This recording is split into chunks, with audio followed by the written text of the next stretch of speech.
The great hall of Harmony Point Station stretched high above Veltara's head, its crystal ceiling showing the stars beyond. She stood on the platform wearing the ceremonial robes of her people, purple fabric that shimmered like water. Her skin, naturally crystalline and blue, caught the light from 1,000 worlds represented here today. She was a princess of the Zothreen Empire, daughter of Emperor Zarthun, and she was about to marry a human. The thought made her stomach turn. Around her, representatives from dozens of species watched in silence. The tension in the room was thick enough to taste. For 3 years, her people and the humans had circled each other like predators. Ever since the incident at Kepler 442, ships had been destroyed, lives had been lost, war had seemed certain. This marriage was supposed to stop it. Veltara looked across the platform at the human who would be her husband. Commander Jake Collins stood in his dress uniform, dark blue with silver trim. He was tall for his species, with brown hair cut short and eyes that seemed almost gray in this light. His face showed no emotion as he waited. He looked calm. Too calm, she thought. Humans were supposed to be emotional creatures, driven by feelings they could barely control.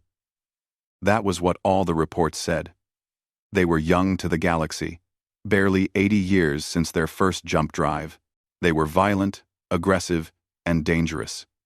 Their whole history was war after war after war, and yet this one stood quietly, hands clasped behind his back, looking almost peaceful. The ceremony began. A Zothreen elder spoke the traditional words in her language, then a human official repeated them in standard Galactic. Veltara barely heard them. She was too focused on trying to understand the man she was about to bind herself to. When it was time, Jake stepped forward. He had learned the Zothreen greeting, the one that required precise hand movements and a bow at exactly the right angle. He performed it perfectly. Veltara blinked in surprise. Most aliens took months to learn that gesture. He had only known about this ceremony for 3 weeks. "Princess Veltara," he said in careful Zothreen, his accent rough but understandable. "I accept this union, in the hope of peace between our peoples."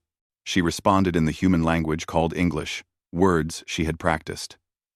"Commander Collins, I accept this union for the future of both our kinds." They did not kiss, as humans did at their weddings. They did not touch palms, as Zothreen did. Instead, they simply stood together, as the officials declared them bound by treaty and tradition. The hall erupted in polite applause that sounded hollow. This was not a marriage of love. Everyone knew it. This was politics, wearing the costume of romance. Later, in the reception hall, Veltara stood beside Jake as dignitaries approached them one by one. Each offered congratulations that felt empty. Her father approached, his face unreadable. "Daughter," Emperor Zarthun said softly in their language, "you do a great service to our people." "I understand my duty, father," she replied. Her father glanced at Jake, who stood quietly nearby. "The human. He seems controlled." "Too controlled," Veltara said. "I do not trust it." Her father's expression flickered with something she could not read. "Perhaps that is wise. But give him a chance. This peace depends on it." After the reception, Veltara and Jake were taken to the diplomatic vessel called Covenant. It would be their home, a ship that traveled between human and Zothreen space. The quarters they were given were large, with separate sleeping areas. The humans had been very careful about that. They understood that this marriage was symbolic, not romantic. Jake stood near the viewport, looking out at the stars. Veltara watched him from across the room. He had been quiet all day, speaking only when required. "You learned our greeting well," she said finally, breaking the silence. He turned to her, and for the first time, she saw him smile. It was small, almost sad. "I thought it was important." A gesture of respect. "I thought it was important. Most humans do not bother learning alien customs. Most humans have not married an alien princess," he said. Then he added, "I know this is not what you wanted. I know you see my people as dangerous. Maybe we are. But I want you to know that I will do everything I can to make this work. For peace. Veltara studied him. His words sounded sincere, but she had been trained in diplomacy since childhood. She knew how to lie with truth. Why did you agree to this? She asked. You are a military commander. Surely you had a choice. Jake was quiet for a long moment. I have seen enough war, he said finally. If my marriage can prevent more, then it is worth it. The days that followed fell into a strange routine. Veltara and Jake lived in the same quarters, but maintained careful distance. They ate meals together, because it was expected. They attended diplomatic functions as a united front. But they were strangers, sharing space. Nothing more. Veltara began to observe him more closely. She expected to see signs of the violence her people feared in humans. Instead, she saw something unexpected. Jake spent his mornings in the ship's garden, tending to earth plants he had brought. He read constantly. Old books on paper, which humans still preferred. He played music sometimes, soft and melodic. One evening, she found him reading poetry. What is that? She asked. He showed her the book. Ancient Earth Poetry. From a culture called Japan. I find it peaceful. She read a few lines. They spoke of cherry blossoms and the changing seasons. This is human writing? Yes. We are not only war, princess. We create beauty too. Veltara felt something shift in her understanding. She had expected a warrior. What she got was a man who grew flowers and read poetry about spring. She began to relax around him. Jake was patient, never pushing for more than she was willing to give. He learned more of her language. He asked about Zothrine culture with genuine interest. He cooked human food and offered to share it, explaining each ingredient. 2 months into the marriage, Veltara sent a report to her father. The human is not what I expected, she wrote. He is gentle, educated, and committed to peace. I believe the humans may have evolved beyond their violent past. This one, at least, seems harmless. Her sister Kiranel visited shortly after. She took one look at Jake, who was in the garden again, and laughed. You have domesticated the human, she said. He was already this way, Veltara replied. The reports were wrong. They are not all warriors. Kiranel's expression turned serious. Sister, do not be a fool. Humans do not send their weakest to negotiate. They send their strongest. Ask yourself why a military commander was chosen for this marriage. Because he wants peace, like I do. Her sister shook her head. Believe what you want. But remember, predators are most dangerous when they appear harmless. After Kiranel left, Veltara tried to dismiss her words, but doubt had been planted. She began to notice small things. Jake never mentioned his military service.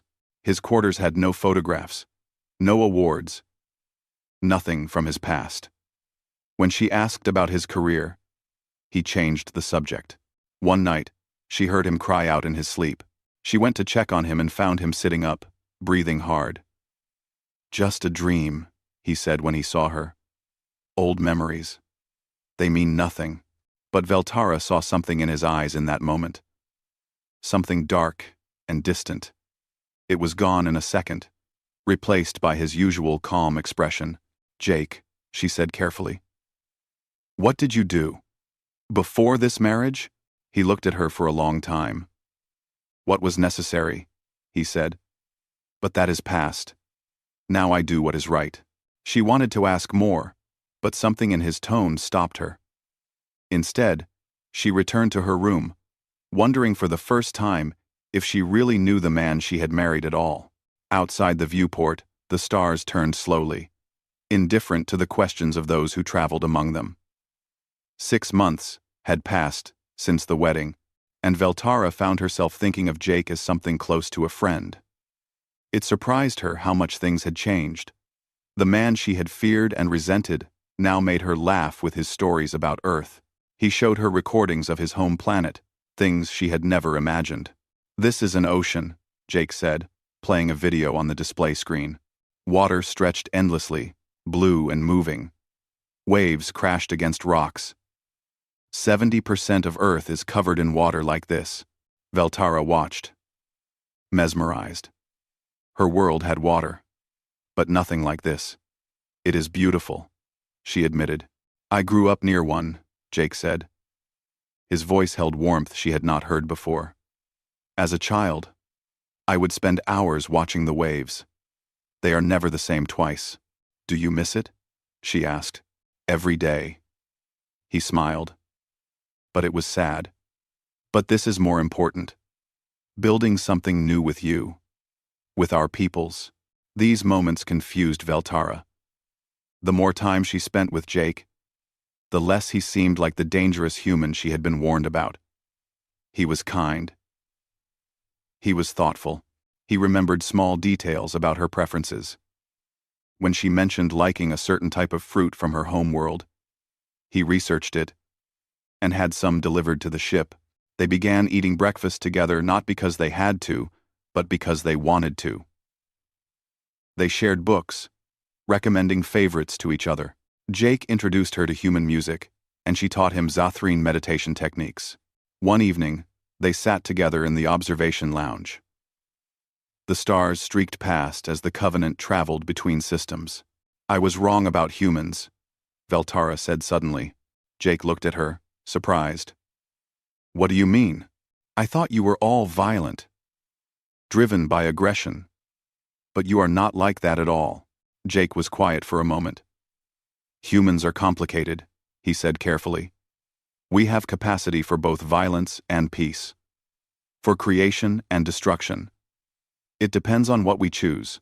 But you have chosen peace, Veltara said. Yes, he agreed. I have.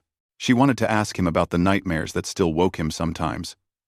About the way he sometimes stared at nothing, with eyes that seemed to see something far away. But she did not want to break the comfortable silence between them. The peace between their peoples was holding. There had been no major incidents since the wedding. Both sides seemed committed to making it work. Veltara began to believe that maybe, just maybe, they had succeeded. Then came the border incident.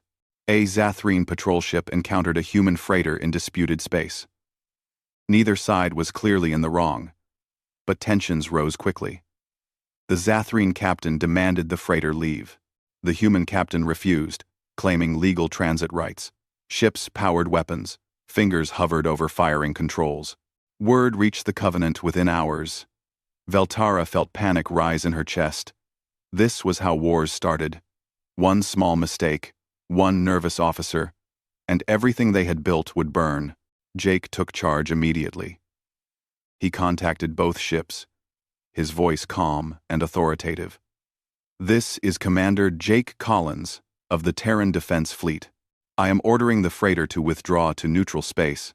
Then he switched to speaking Zathrene, addressing their patrol captain.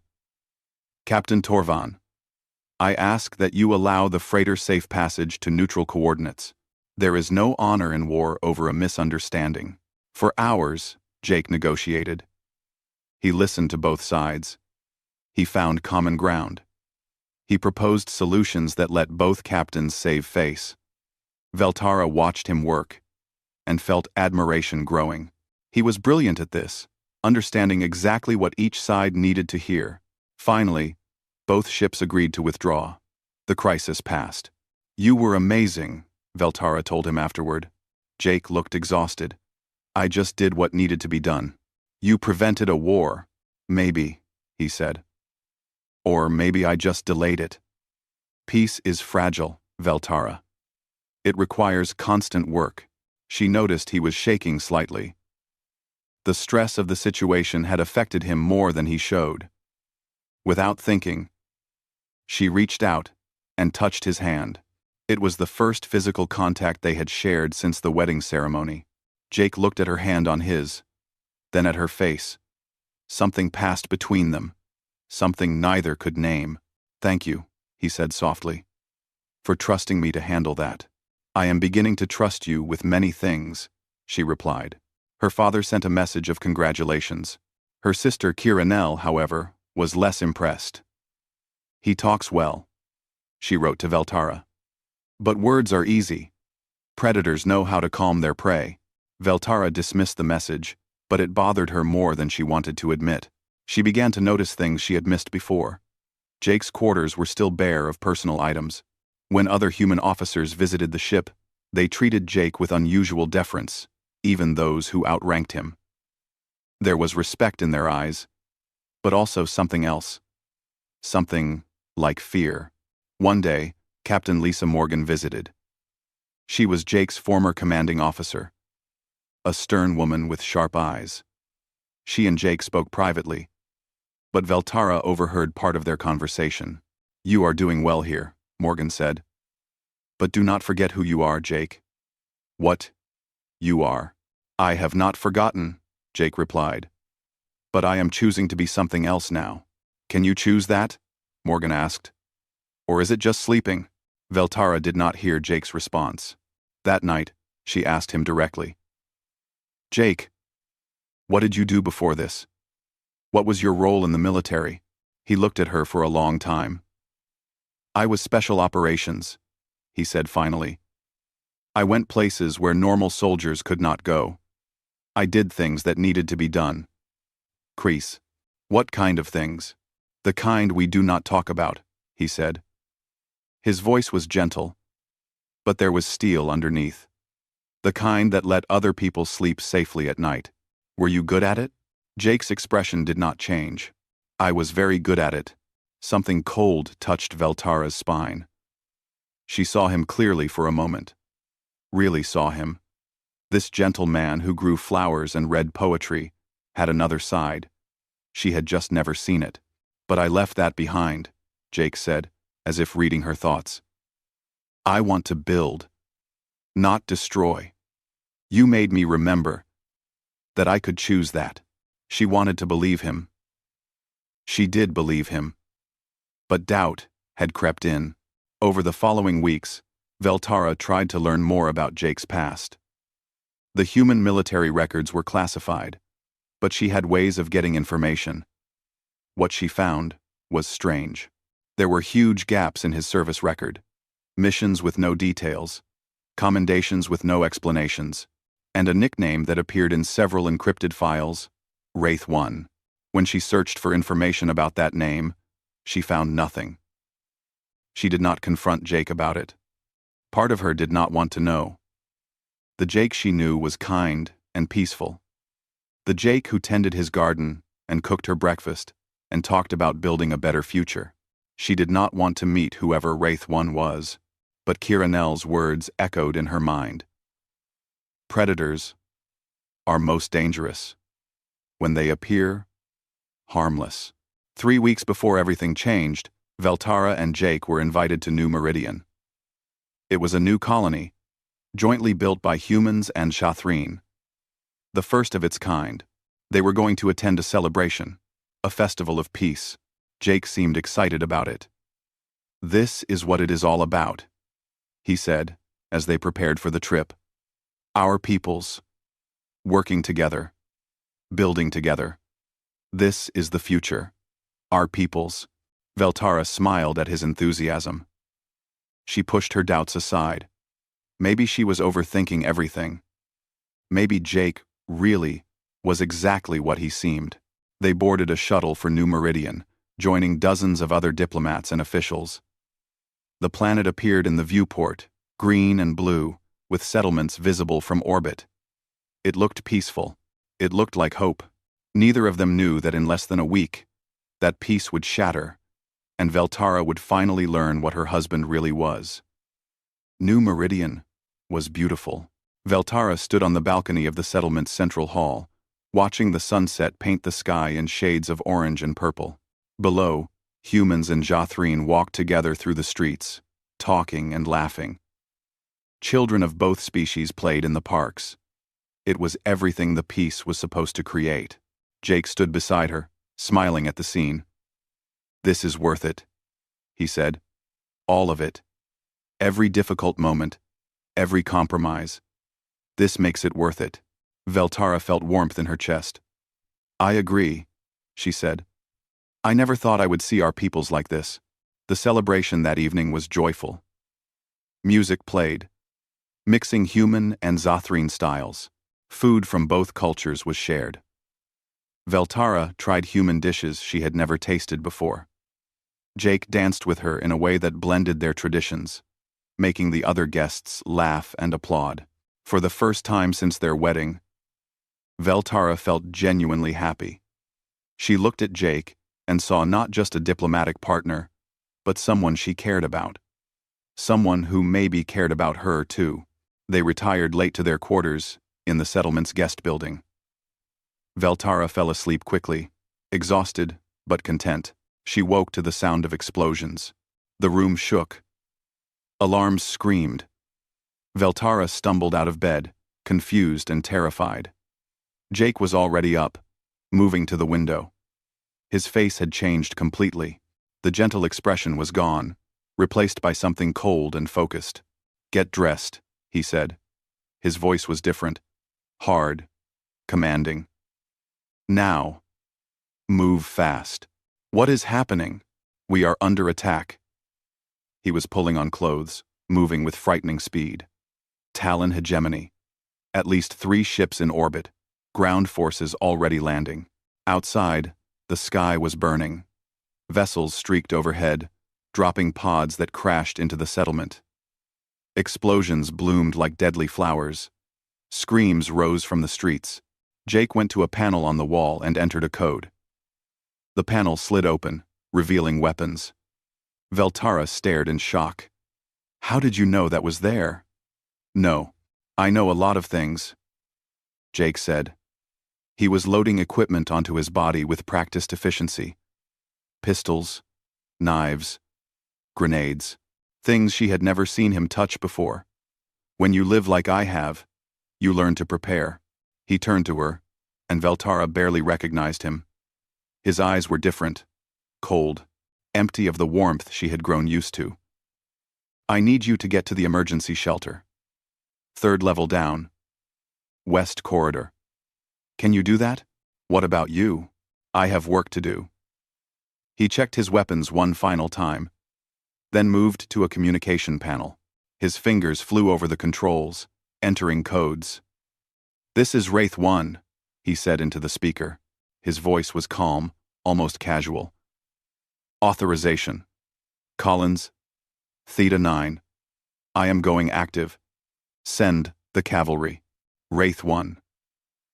"Jake, what is Wraith 1? He looked at her, and for a moment, she saw regret in his eyes.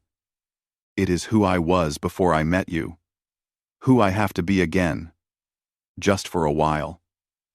He moved to the door. "Get to the shelter, Veltara. Stay there until I come for you. Do not come out for anyone else. Drom, Jake, I am sorry you have to see this." Then he was gone, moving into the burning hallway.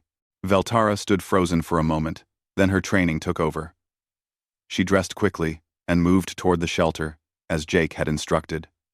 The hallways were chaos. People running, screaming. She helped where she could, guiding others toward safety. The shelter was a reinforced room deep underground.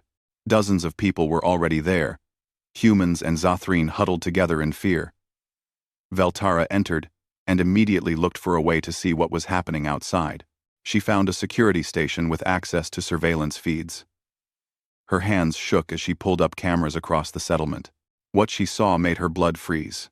Jake moved through the burning streets like death itself. 3 Talon soldiers appeared from around a corner, weapons raised. Jake did not slow down. He moved faster than Veltara thought possible, a blur of motion. Before the soldiers could fire, he was among them. Precise strikes, no wasted movement. All 3 were down in seconds. He took one of their weapons and kept moving. Veltara cycled through different cameras, following him. She watched as he encountered a squad of 6 Talon warriors in heavy armor. They had better weapons, better protection. It did not matter. Jake used the environment, ducking behind cover, drawing them into a trap. He used their own grenades against them. When it was over, all 6 were dead. and Jake had barely slowed down. This was not fighting. This was something else. Something horrible and beautiful at the same time. She watched him clear building after building, saving civilians trapped by the attack. He moved with absolute confidence, knowing exactly where to go, what to do. Every action was calculated. Every shot was precise. The Talon hegemony soldiers began to fear him. She could see it on the feeds. They started avoiding areas where he had been spotted. They called to each other in their language, warning of the demon in blue that hunted them. Jake found a group of Talon soldiers holding civilians hostage in a market square. Veltara watched as he approached alone, hands raised as if surrendering. The Talon commander shouted something. Jake responded in their language, his voice calm and reasonable. He was negotiating. Veltara felt hope. Maybe he could solve this peacefully, like he always did. Then Jake moved. 1 second he was 10 meters away, hands raised. The next, he was behind the Talon commander. A knife at the alien's throat. The other soldiers froze. "Release them," Jake said in perfect Talon language. "Or, your commander dies. Then each of you dies, and I continue my day." They released the civilians.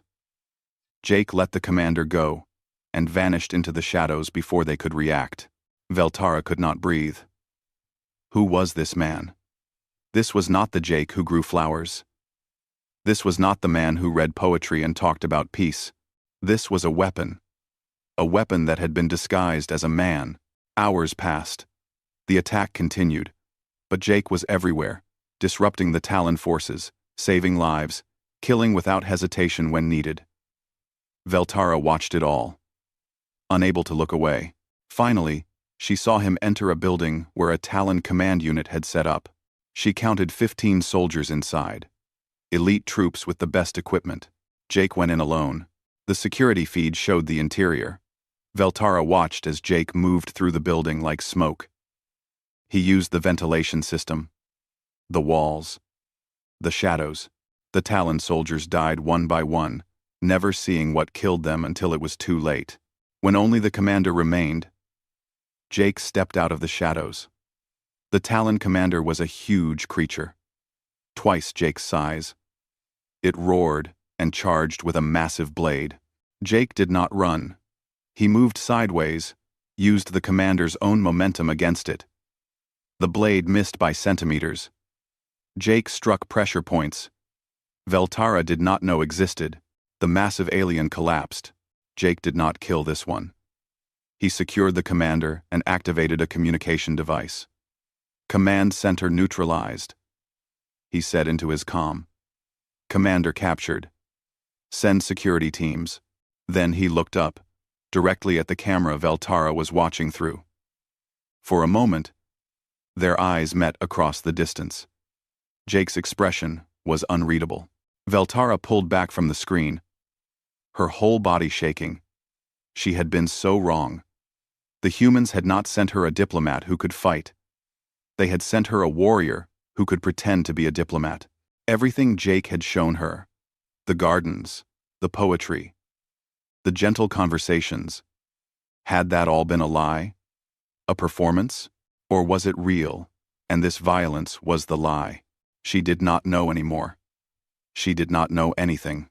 Around her, people in the shelter were crying, praying, hoping for rescue. Veltara sat in silence, watching the feeds as human reinforcements began to arrive.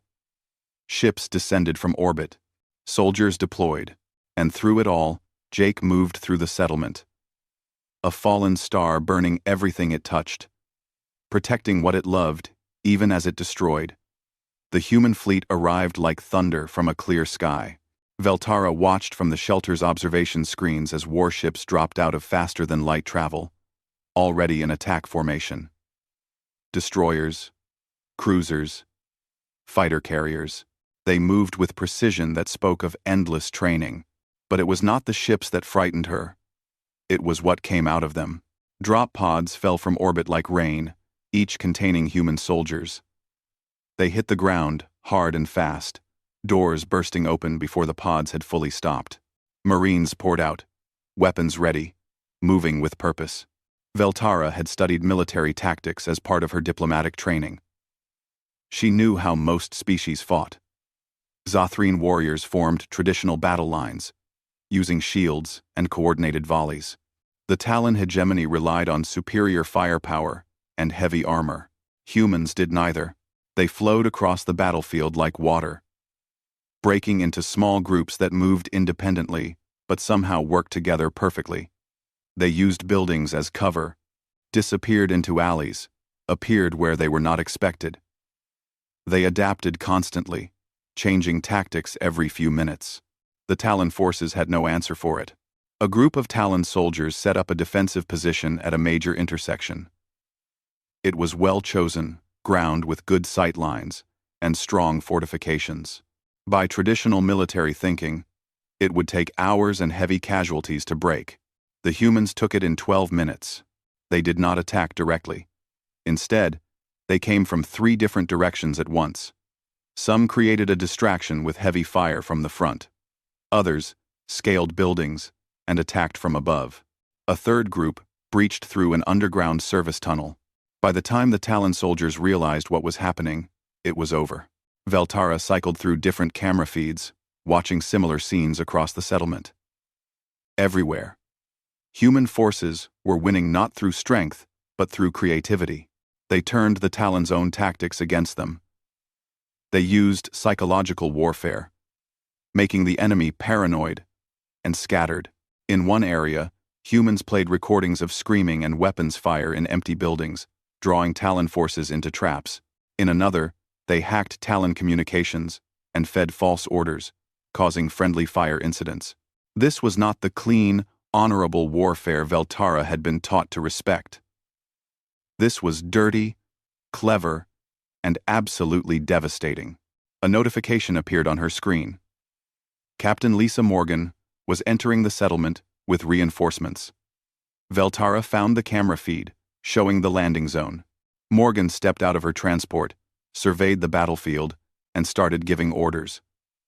Her people moved immediately. No questions asked. Morgan's team headed toward the shelter.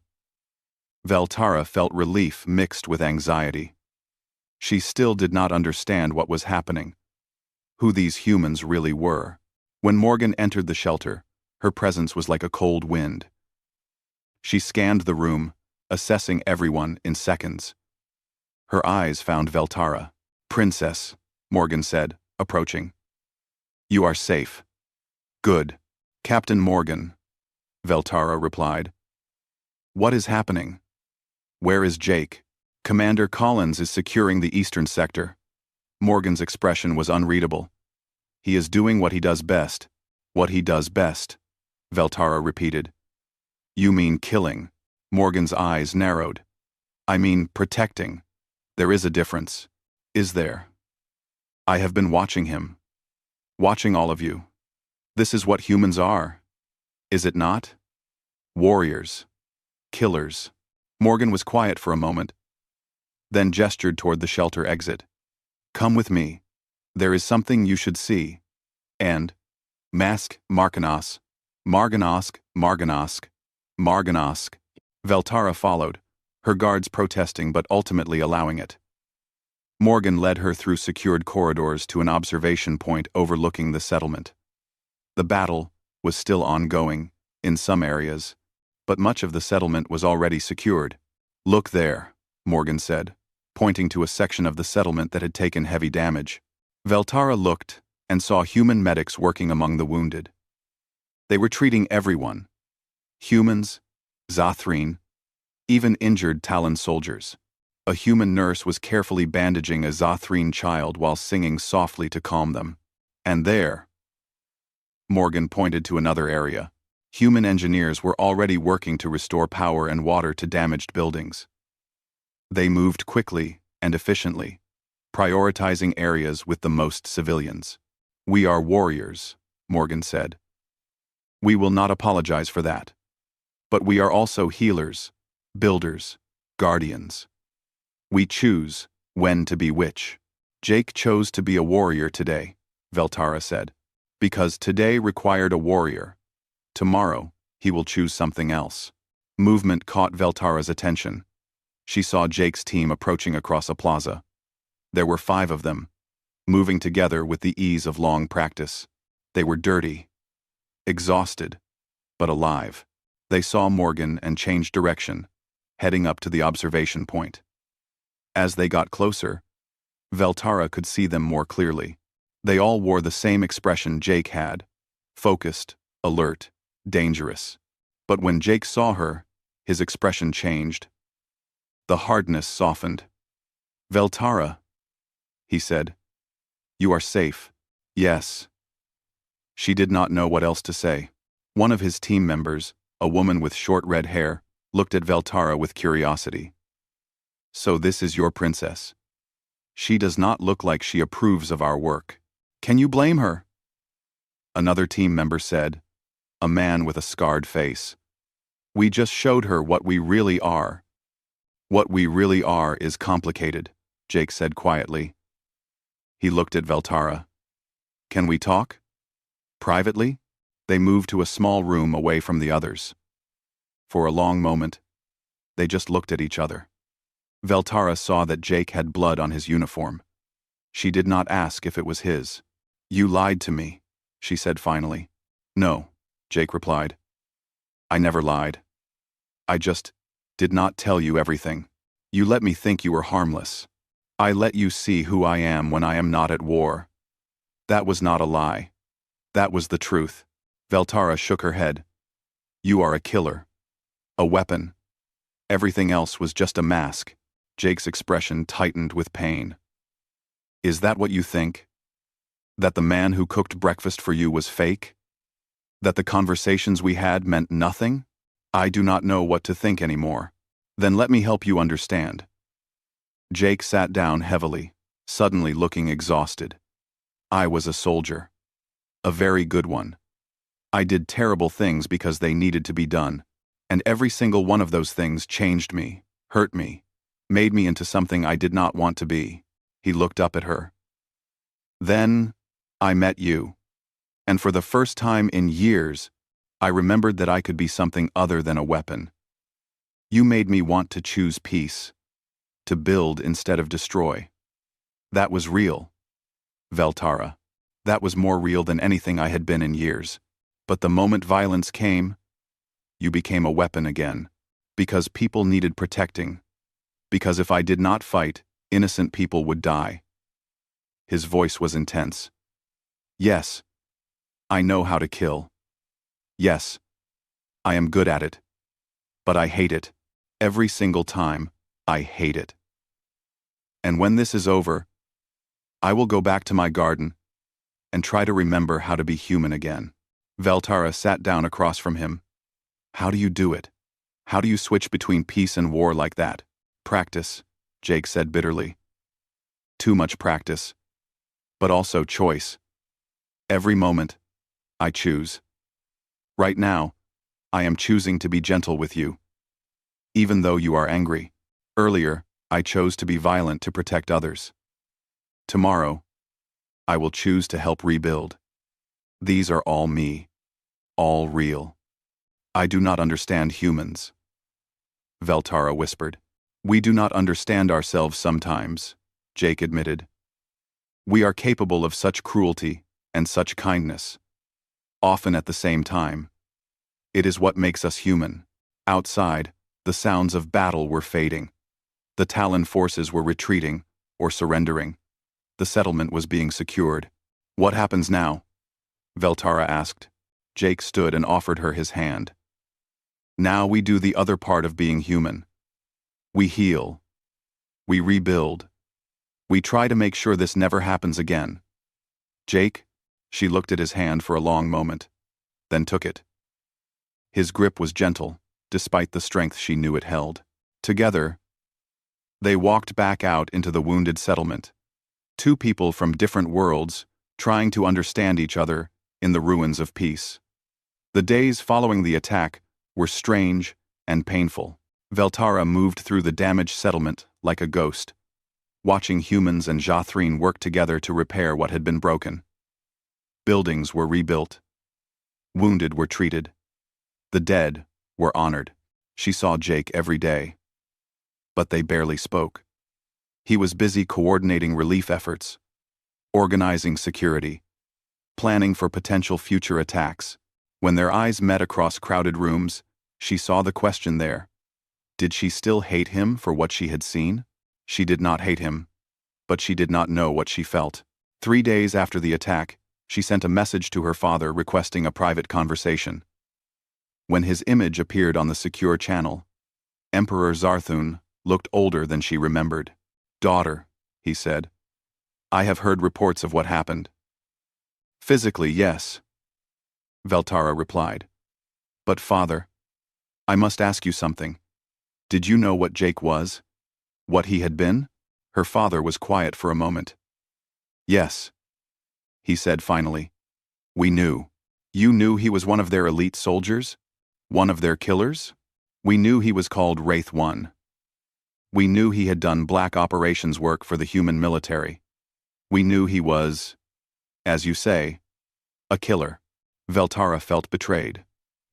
"And you still chose him for this marriage? You sent me to live with a weapon?"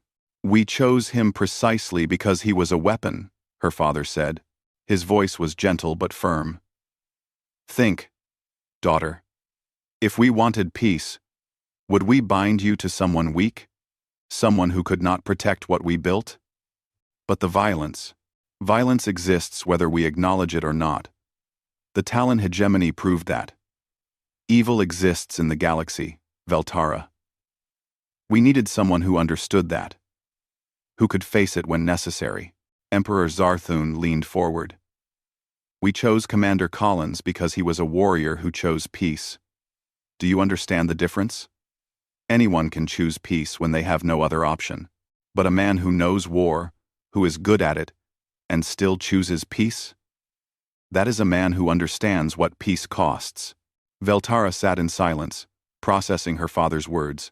"He protected you," her father continued. "He protected the settlement. He did what needed to be done. And from what I hear, he hated every moment of it. That is the man we wanted you to marry. Not a diplomat who talks of peace but has never known war. A warrior who knows war and chooses peace anyway." After the call ended, Veltara sat alone for a long time. She thought about Jake tending his garden, reading poetry, cooking breakfast. Were those the actions of a man pretending to be peaceful, or the actions of a warrior desperately trying to remember his humanity? She found him 2 days later in the settlement's temporary greenhouse. He was working with some of the earth plants that had been damaged in the attack, trying to save them. His hands moved carefully among the delicate stems. "May I join you?" she asked from the doorway. Jake looked up, surprised. "Of course." She entered and stood beside him, watching his hands work. "You are trying to save them," she observed. "Yes. These bamboo shoots are from my family's garden on Earth. They survived the trip across space, survived being transplanted. It would be sad if they died now because of someone else's violence." Veltara picked up a small tool and began helping, following Jake's lead. They worked in silence for a while. "I spoke with my father," she said eventually. "He told me they knew what you were, what you had been." Jake's hands stilled. "And how do you feel about that?" Confused, angry, but also understanding, perhaps. She looked at him. "I was wrong to call you a monster. You are not a monster. Monsters enjoy violence. You clearly do not." "No," Jake agreed quietly. "I do not. I never have." "Then why do it? Why be so good at something you hate?" Jake carefully planted a bamboo shoot before answering. "Because when I was young, I saw violence done to people who could not defend themselves. I swore I would never let that happen again if I had the power to stop it. So I became powerful. I learned to fight, to kill, to win." He looked at his hands, stained with dirt. "But power is dangerous. The more you use violence, the easier it becomes. The more of yourself you lose. I was losing myself, Veltara, becoming nothing but a weapon. Then they offered me this assignment. This marriage. A chance to be something else. I took it because I wanted to remember how to be human. And did you?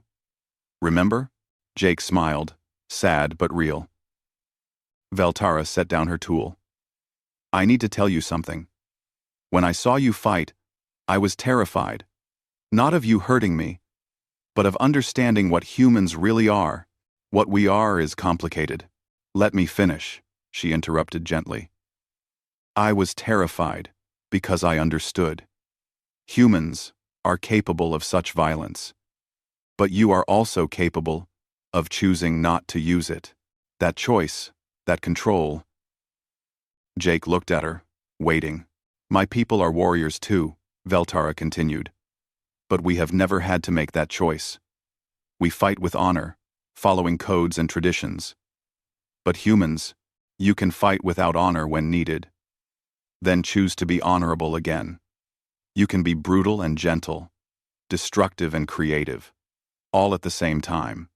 Anrum. Does that frighten you? Jake asked. Yes, she admitted. But I think I understand now why that makes you valuable. Not just as soldiers, but as peacekeepers. You know what violence costs, because you have paid that price. You know what peace is worth, because you have fought for it. Jake reached out slowly, giving her time to pull away. She did not. He took her hand gently. I am sorry you had to see that side of me. I wish you could have only known the peaceful version, but that would not be knowing you, Veltara said. The peaceful man and the warrior are both you. I cannot accept one without the other. They stayed in the greenhouse for hours, talking more honestly than they ever had before. Jake told her about missions he had run, the things he had done, the people he had lost. Veltara listened without judgment, finally understanding the weight he carried. I have nightmares, Jake admitted, about the people I have killed, even when they deserved it, even when it saved lives. I see their faces. I know, Veltara said. I have heard you cry out in your sleep. Does it bother you? It would bother me more if you did not have nightmares. If violence did not affect you.